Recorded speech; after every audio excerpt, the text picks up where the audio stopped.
That's the real question. I wanted to start off with my brand kit and a little small description of like what it is, what my brand is, and my mission. There we go. My brand name is Stars Amongst the People. I chose that name because I just feel like everybody is their own individual little star, and sometimes they feel, even though it's a space full of people, it might be you don't. A lot of dark, dark brown, a beige, and I don't know, like dark amongst the people is a electric, dark amongst the quiet power, using architectural structure with celestial. The brand reimagines dresses and tuxedo with the lens not just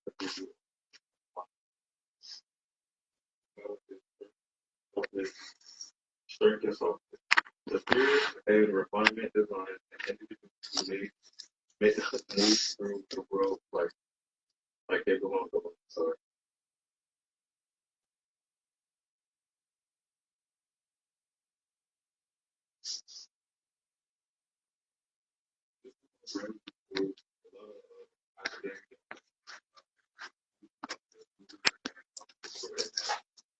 I want to show like the grandeur of it, the big movie and how all around it, but like still structure and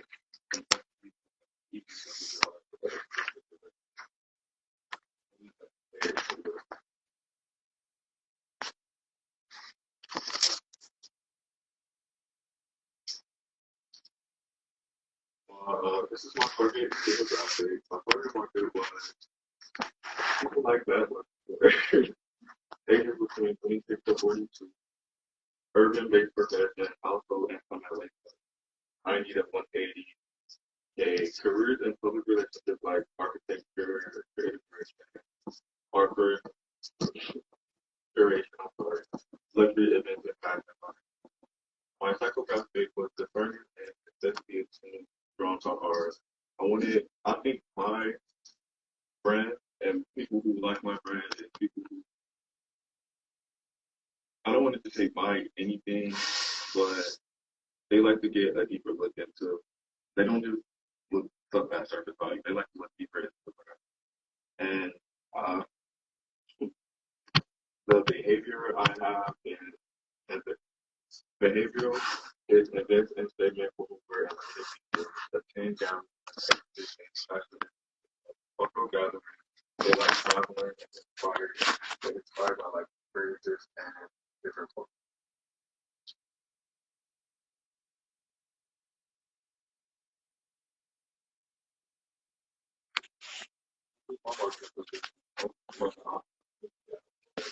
Well, my brand, how my brand is large group of people is a contemporary luxury formal market, formal wear, marketing, targeting to turn a culturally engaged and value market stuff like that. I think my opportunity gap and what makes me different from others is my design behind my business and design. The architectural celestial design combined with the silhouette inspired by the market. Opportunity gap, another thing I have was small batches. um, to start off my business, I was thinking of making small batches orders at first, just selling it and like tailor it until I became a bigger company. Just because my brand, I really want to focus on environmentalism and focus on the effects that fashion can have on the environment. So I want to reduce waste as much as possible while also getting at the process.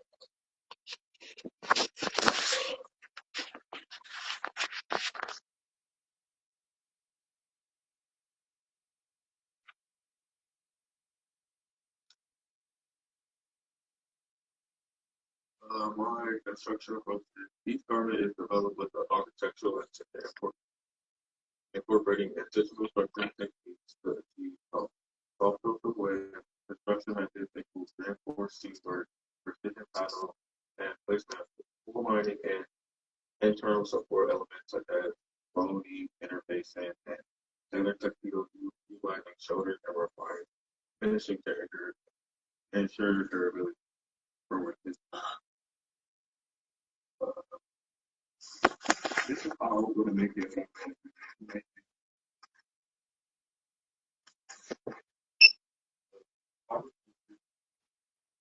Prioritize the structured woven textiles that balance great with stability. Great with stability. Sorry. Raw materials include great tooling, structure satin, our coders are selected in the colors.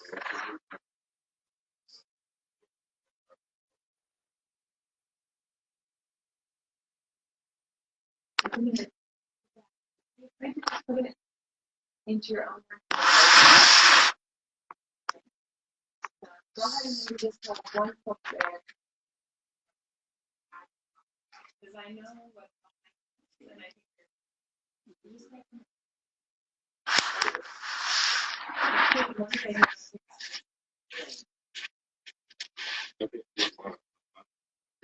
The fabrics I chose, I wanted to blend between softness and structure. So I thought fabrics like crepe or it was crepe and another one I forgot, which I will get into it later. But fabrics like that and crepe, it was another fabric. I wanted the fabrics to be similar but different. For some reason, I was so trapped in a box. I wanted to use one fabric for my whole collection, and I was actually thinking of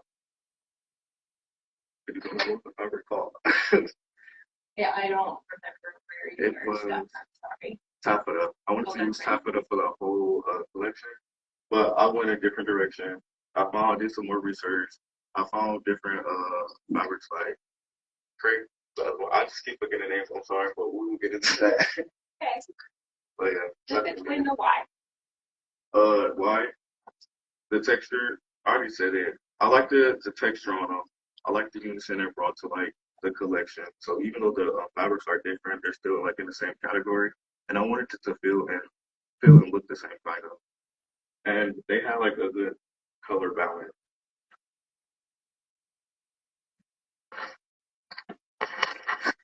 For my technical overview, it was for prices.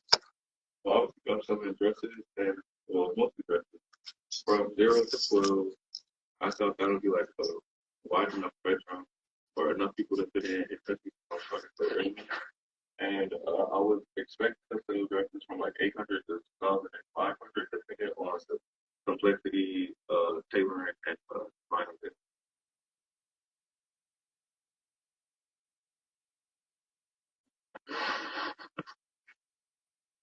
The my order request, it just plug in small batches and orders like this. This would just be like the general overview about it talks about the metallic thread I have, 3 jars of the fabric I needed, 2 jars of, I needed 2 of 2 jars instead of one order, and 4 jars of 4 jars of another order. This was my move this was my move for my collection. Again, I was inspired by like beige, a lot of shiny jewelry, like a little bit of shape.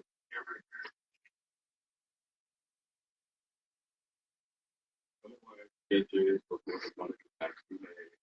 I went through a lot of transitions. I feel like this one pretty much stayed the same as the past, so like alter tweaks, but a lot changed for the men's look was a process that a little study for that.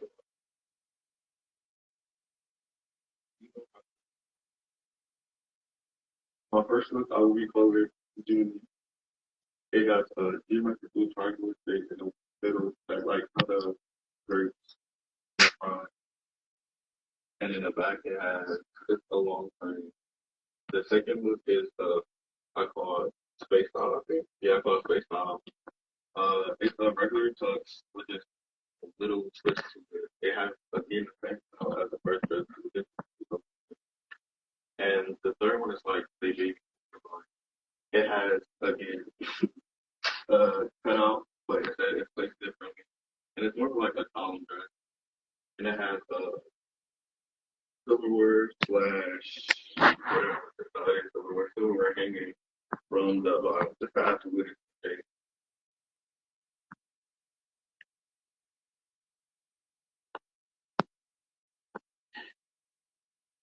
It's so my pattern for the first. Yeah, this is my pattern for the third one.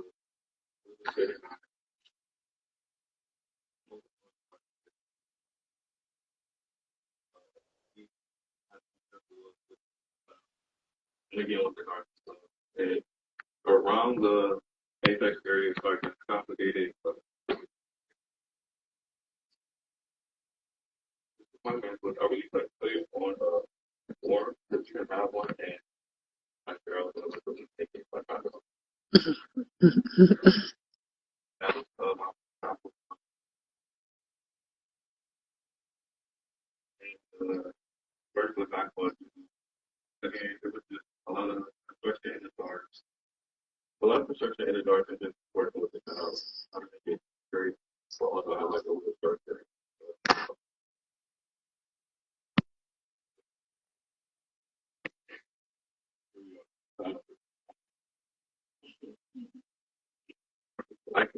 Like I was saying earlier, these are my fabrics. I wanted to keep them all in the same category or like feel. I feel like picking the same fabric was kind of holding me back. The topic I was talking about earlier, when I talked about it, I got with my professor, we just talked about like what looks and like how dramatic, but like how different you want it to be. And it really made me think of a lot that I don't have to tackle that on one side. So I started doing more research. I found a pretty fabric that was again, the reason why I chose that was it was medium weight, it was structured, and what was the season I was in. And then also it had that's the structure. It was structured and had fluidity. I went with another pick. It was probably pick the key or something. It was a lightweight that had a slow straight. I was just like the dress, and we can add a structure to it. The third dress I chose for my the third fabric I chose for my first was woven tinsel. It was breathable. It had a soft pants to it. It had a tinsel. And it increased movement and it used that with interface.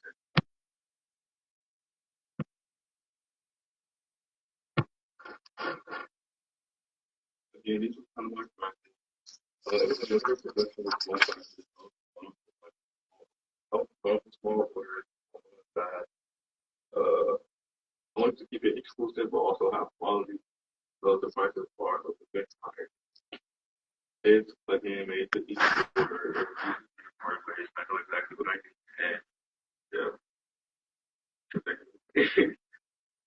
uh, my dresses was again around like 850 to like 2,500, and my tuxes was 1,200 to around 3,000.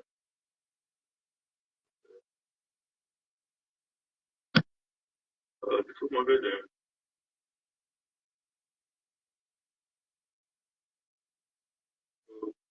I had a vision for my brand. I did actually want to be sustainable again. I thought we talk about this a lot, but even though we talk about it a lot, we don't talk about it enough. Sustainability is a big part of fashion that I really think we should like dive in for and do more research. We are the number one biggest waste in this planet, or second, well, still a big piece part. So I feel like we should change that again. I'm trying to do my parts like again like small orders so I don't waste fabric. Knowing who my vendors are, trying to like source ethical material is a goal that I do go for this brand, and I sorry, it's a goal that I do go for this brand, and I do want to support. Uh, my strategies, my strategies to get my brand going is partnering with suppliers, partnering with sustainable suppliers, incorporating again more small batches into like bigger production, exploring collaborations with other ethical manufacturers, and reducing packages. I don't really talk about it a lot, and I never get into it, but it was just a thought. the way we order clothes and how much waste we come just from ordering clothes, I also do want to change. It's a lot of plastic and boxes and cardboard that's really not needed. It was like this a material. It's like peanuts. It's like packing peanuts, but like it's cardboard or something, and like it dissolves in water. So I was thinking that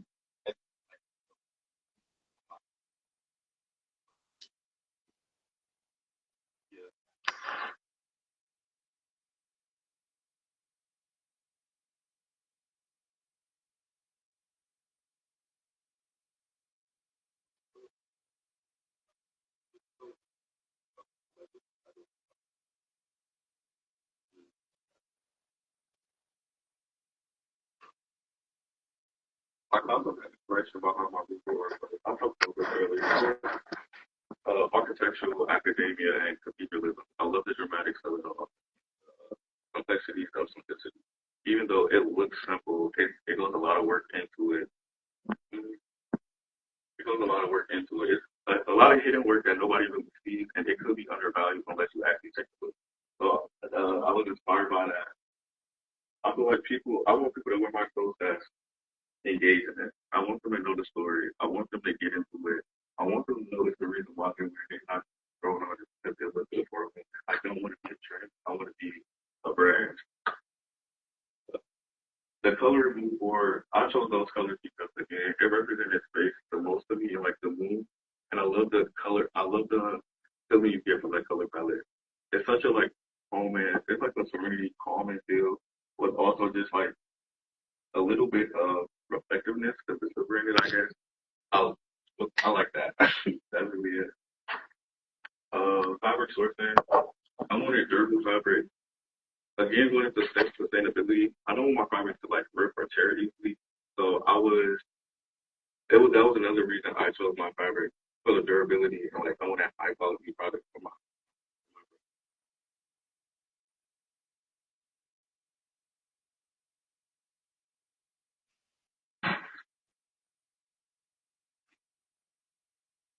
I guess I already got into this. This was my process for sketching. It went through a lot of, yeah, I already kind of went through this. It was my process. It went through a lot of different looks, a lot of different phases. But the prototypes are actually rejected.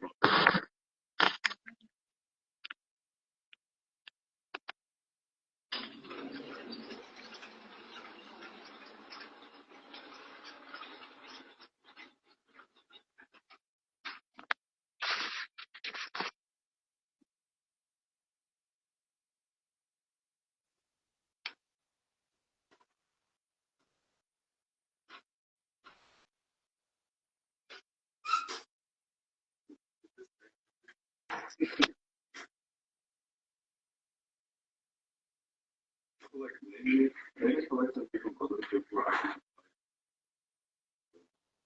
they give people they give more people a story to see instead of just one of them up there. These were my first, well, a couple of my first prototypes. This was my second or third sample that was on. Again with the construction, with the placement in the guard. I just wanted quality instead of quantity.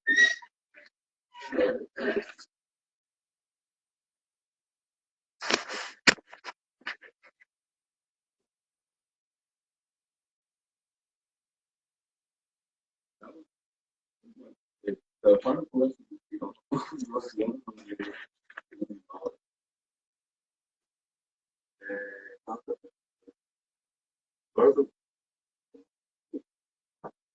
and it started with the people who seek to establish themselves as a contemporary luxury house where celestial inspiration architecture. Each collection embodies timeless elegance, structural sophistication, and thoughtful craftsmanship. Complete a discerning individual that value artistry, quality, and design.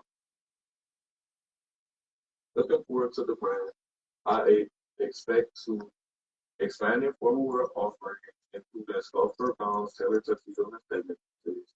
I also want to launch accessories with my collection. Accessories and footwear lines to complement the sport collection. Open flagship stores and capitals in Los Angeles, cities like and London, creating an immersive branding experience.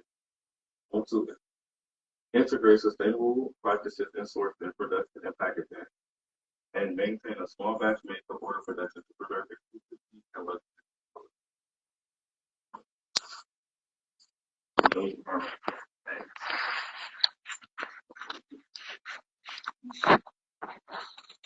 Yay.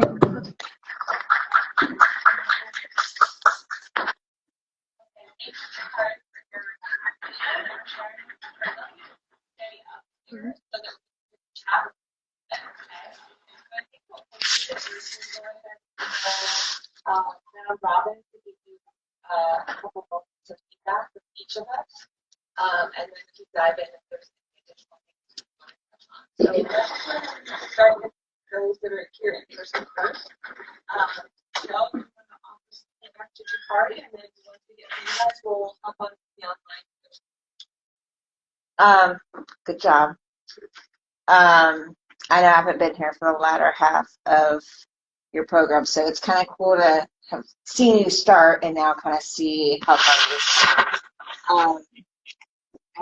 First of all, I like the brand concept. I like how you have kind of a play on words on stars. That's both celestial and like individual, being a star yourself.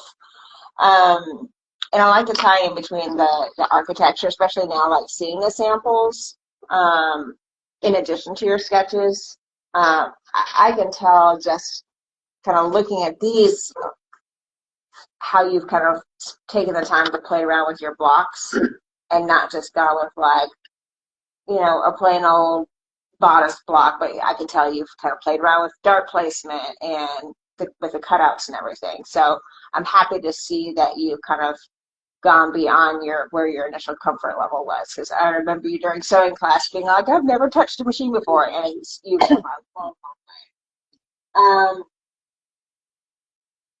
the one thing that I liked is that you included some examples and some specific examples of construction methods, like you mentioned, like the boning and the padded shoulders and the things like that. I would have liked to see maybe more visuals of what you meant by that, because if you were, let's say, we're presenting this to somebody who was not from the like design, pattern making, engineering side of fashion, they may or may not know what all that terminology means. So some visual examples of what does precision panel placement mean to you? What does, I know you mentioned like boning and interfacing, how would that be used? Like, are you using that in like the entire thing, or are you just using it in like certain small areas to provide that extra like oomph when you're talking about like your straight lines in your architecture? That makes sense. Yeah, it's better to use a smaller area. Okay. Just like the bodies right here.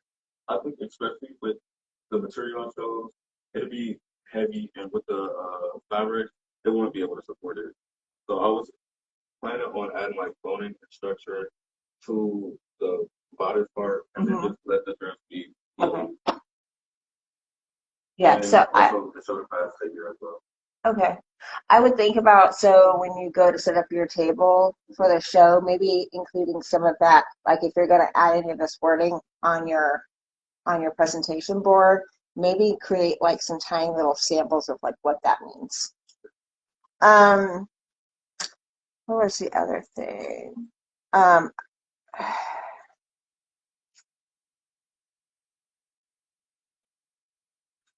Oh, the your fabric choices. I really like that you listed out the individual fabrics and like what the fabrics were, but then why you chose it and why it works for your specific pieces. I like seeing that thought process of like, why did you land on those fabrics and how does it fit with your overall brand aesthetic? Other than that, I think you had, I'm kind of jumping all over the place here. I think you had like, I actually really liked hearing your customer sector graphics. I think you have a good grasp on that. I probably would have liked to hear a little more on demographics,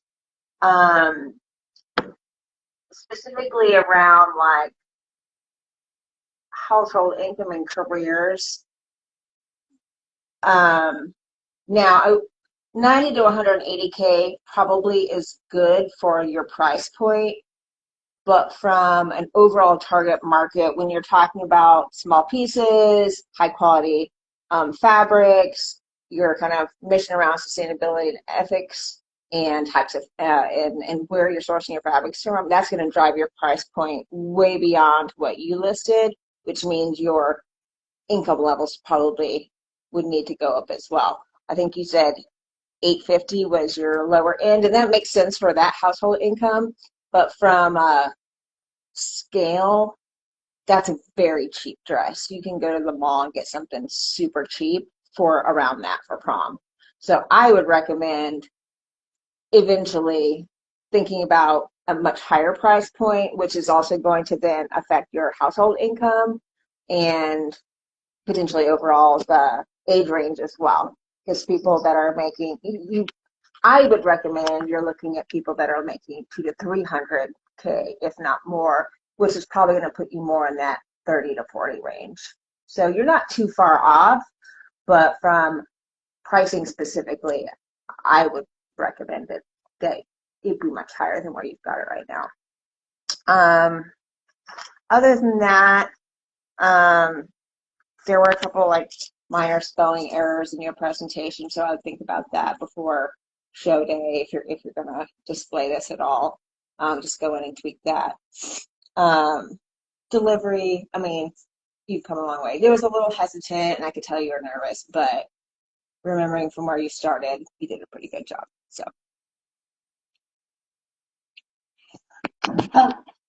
Yes, I do want to piggyback off of what Joe just shared about your price points and things like that. Have you considered, just based on what I saw, I could tell that you're an artist and you enjoy the artistry of fashion design and not so much the business. And this is why I always tell people in our incubator, think about the business side first, because there are going to be things that you absolutely love and things you absolutely hate. I hate public speaking, so I understand like the nervousness of getting out there.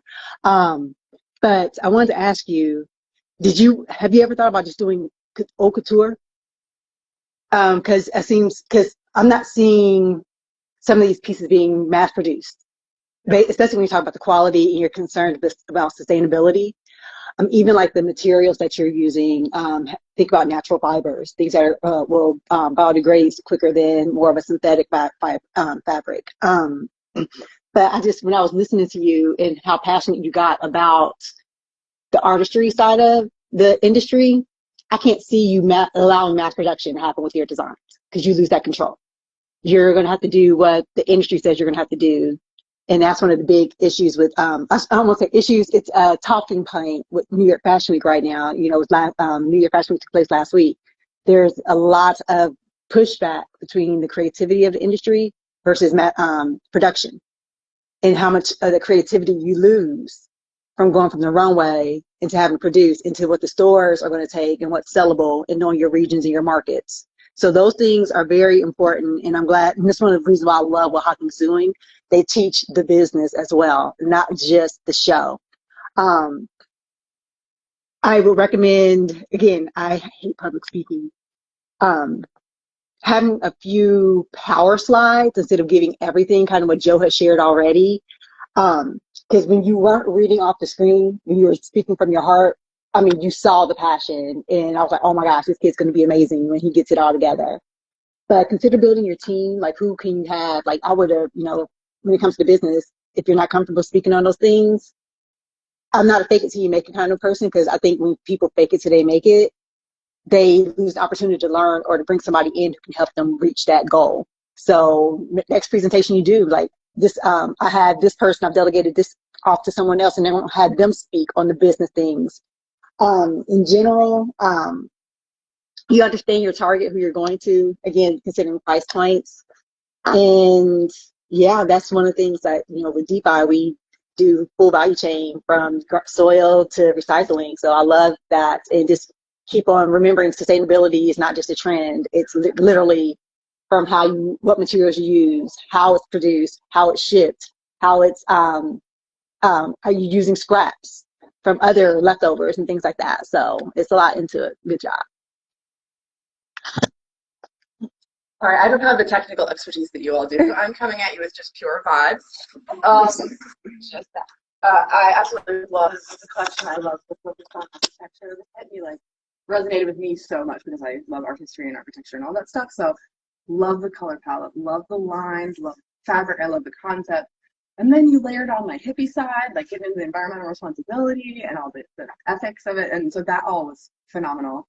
I loved all the symbolism. The concept of stars among people is like so, like you said, accessible and individual, and it's phenomenal. I can't speak to the, I guess, the process. It seemed like it made sense to me, but I don't, and it seemed like you addressed everything pretty thoroughly. But you obviously all know more about that than I do. Yeah, I would buy every single piece that you showed me. I'm so excited to see it in real life. But as a speech teacher, I will say yes, like everything is on the slides that you knew in your head, right? You wrote the slides, so instead of like reading off the slides, just say the thing. That's all I would say, is because then you'll come off so much more calm and confident and relaxed. You know what I mean? It's all in there. You just have to present it in like a, I don't know.